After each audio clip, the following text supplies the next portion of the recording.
Welcome to MMAfighting.com's preview of UFC 189. I'm Ariel Helwani here in Las Vegas. I'm being joined by MMAfighting.com's own Marc Raimondi, Shaun Al-Shatti, a bunch of crazy Irish fans here as well. They're a little bit shy. I think their voice has kind of left them since the weigh-ins that we just experienced. The biggest in UFC history, 10,000 fans there. In fact, I was told the fire marshal had to shut things down because it just got too crazy. Shaun, let's start with you. You've been covering this sport for the last few years. Have you ever experienced anything like this? I have never ever seen anything like this. We've just generally been in this area for about an hour since weigh-ins. The police have come maybe 4 or 5 times and forcibly dispersed all the Irishmen out of this location. It's nuts. It's absolutely nuts. Marc, describe for the people at home, the unlucky ones, the ones who couldn't be here, what we just experienced. Well, if we had done a preview show like 45 minutes ago, we wouldn't be able to do a preview show because it was so insane right where we're standing right now. There were literally thousands of Irish fans going crazy, singing, dancing, chanting. The flags were out. They were singing. Now there's only one Conor McGregor walking in a McGregor Wonderland. It was completely, I've never seen anything like it in my life. It was completely insane. Were you guys at the weigh-ins? Yeah. What was it like? Unbelievable. In a word. Were you guys at the weigh-ins? What was it like? Greatest experience? Have you ever been to one before? How does this compare? It's like being in Dublin. Like being in Dublin, exactly. Wow, what a buzzkill right there. What is going on? Mendez, the lone Mendez fan here in Las Vegas. All right, guys, so we've been here for the last few days. We've called it the Conor McGregor show. Do you have any doubt in your mind that if he was fighting Aldo, Edgar, a broomstick, it would be the exact same experience, right? It's unbelievable, man. I mean, the only thing is, like, if this was Aldo, you can imagine this would be doubly big.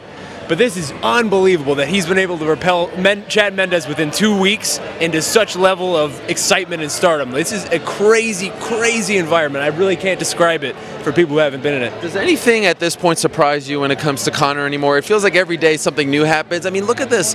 Look at these weigh-ins. We've been here for UFC 100 and Sun and Silva too. Nothing has compared to this. And perhaps the fans have a big, part of all that. They're so boisterous. They have this great joie de vivre. But at this point, does anything he generates surprise you?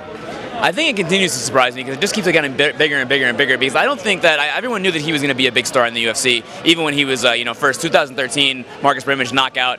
I think people knew he was going to be a star, but the level of this, I don't know if anyone knew that he'd become probably the biggest star in the UFC right now. Ronda Rousey is the biggest mainstream star. She crosses over the best of the mainstream. She does movies. But Conor McGregor, as far as probably as far as pay-per-view buys, he's the biggest star in the UFC right now in terms of how much money he makes the company. And to see what we saw today, I mean, I'm always a little afraid if it's going to be Aldo McGregor. If McGregor beats Mendes, Aldo McGregor in Las Vegas with the Brazilian fans and the Irish fans could be, I mean, it's going to be insane. They're meaning like SWAT, like riot police. It's going to be nuts. And if you ask me, I feel like if that fight does actually happen, they need to find a bigger venue. I know there's that new arena coming next, but I don't know if this arena could hold that. Okay, so as we stand here right now, it's Friday afternoon. I'm still wearing my credential for some reason. I mean, this is amateur hour. I don't know what's going on over here. I'm wearing a t-shirt. As we stand here right now, Mendes is a 2-to-1 underdog. Does that surprise you? That surprises me a lot, and the line on this fight has jumped erratically. Like I think Mendes started maybe as like a -150 favorite, and he's just skyrocketing. He still continues to climb in terms of being an underdog.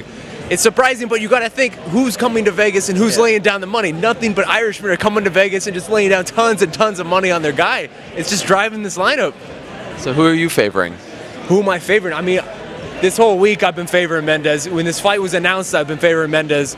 But man, this is, I don't know, I feel like I'm getting sucked into some level of just like, they're getting me. Like I'm starting to believe that this is just some sort of special time. Like this could really just become the start of something special.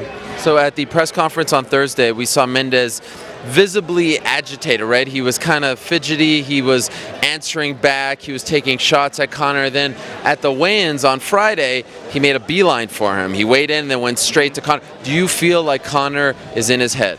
No, I don't think Conor's in his head. I think Mendes is playing the game along with McGregor. There hasn't been the long build-up. I think McGregor was very much an Aldo side after that long world tour, seeing him every day, the belt stealing, the whole thing. I think it kind of wore him down. Mendes does not have to deal with any of that stuff. Mendes is not in his head, and Mendes is going to win on Saturday night. You're picking Mendes? Mendes is going to win Saturday night. Everyone who's here in Vegas, go over to the sportsbook right now. Drop some money on Chad Mendes because he's taking home the interim featherweight title on Saturday. Is that the UFC's worst nightmare? it's the UFC's worst nightmare, because if it was Aldo McGregor, and I still think they should have just postponed the fight. I know. Get out of here. I know. After all this, tell these people McGregor's not fighting on Saturday. They'll come back. They would have come back for Aldo McGregor. They should have postponed the fight. 100% should have postponed the fight. Should have made Aldo McGregor sometime in the fall.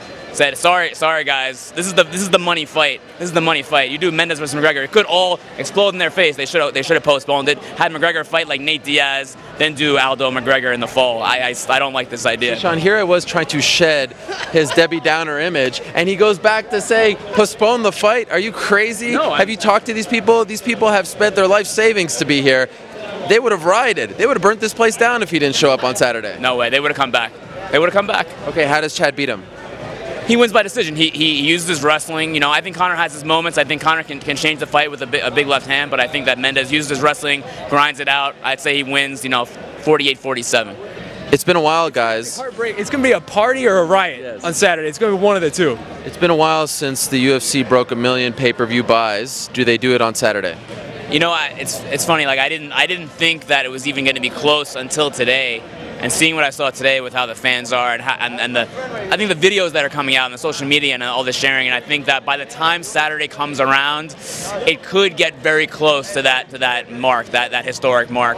I don't know if it'll hit 1 million, but I think it'll come close. All right, forget these negative Nancy's. Let's ask these people. Guys, hey, there's Nate the Great Kelly. I was going to ask the legendary Nate. Nate, who's going to win on Saturday? Conor, first round KO, definitely. Under 4 minutes, right? That's what you're picking? 4 minutes, first round KO. All right, what are you picking? Hey, like my son said, it's going to be a KO in 4 minutes, like McGregor. What about you? Let's hear some predictions. Conor within 2.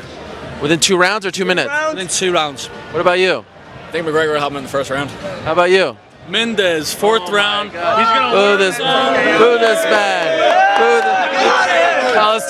Hey, he's gonna wear him down with the wrestling, tire him out, and then tap him out in the 4th. What do you say about that? What do you say about that, Nate? Let's see if Mendes can wrestle a straight right. What do you say about that? What do you say about that? What did he say? He's speechless. He has nothing to say. He's speechless. Gone. Nothing. He's gone. Any other picks for Mendes? Mendes, is anyone? Third round, take you out. For who? McGregor. McGregor. Man, Mike Swick. Mike Swick, come on. Y'all must have forgot Mike Swick. I'm unbiased. I don't make picks. Now back to my friends over here. Rory McDonald versus Robbie Lawler. Who we picking? I'm going Rory, man. He lost the first time, but I think he's grown a lot. He's really developed that jab. I'm going Rory. What about you? Wait, there's another fight on this card? There's actually a title fight, believe it or not. Is that confirmed? Is that? I'm not sure about that. I'm taking Robbie Lawler by decision. By decision. Can we get a there's only one Conor McGregor? Can we get one? There we go. I needed to hear that to play us out here. An unbelievable scene in Las Vegas. There are actually more than 2 fights on this card, but everyone is here for the Conor McGregor show. It's not just all about Conor. He has an unbelievable task ahead of him, a formidable opponent in Chad Mendes. Many people consider him the #1 contender and perhaps the kryptonite to Conor McGregor. We will see this unbelievable story play out Saturday night here in Las Vegas. And the great news is MMAfighting.com will have its usual fight night coverage for you. Nate the Great being serenaded here by the people as well. We are just hours away from one of the most anticipated cards in UFC history. UFC 189, do not go anywhere. Thank you so much for watching our coverage all week long. We'll be back on Saturday night.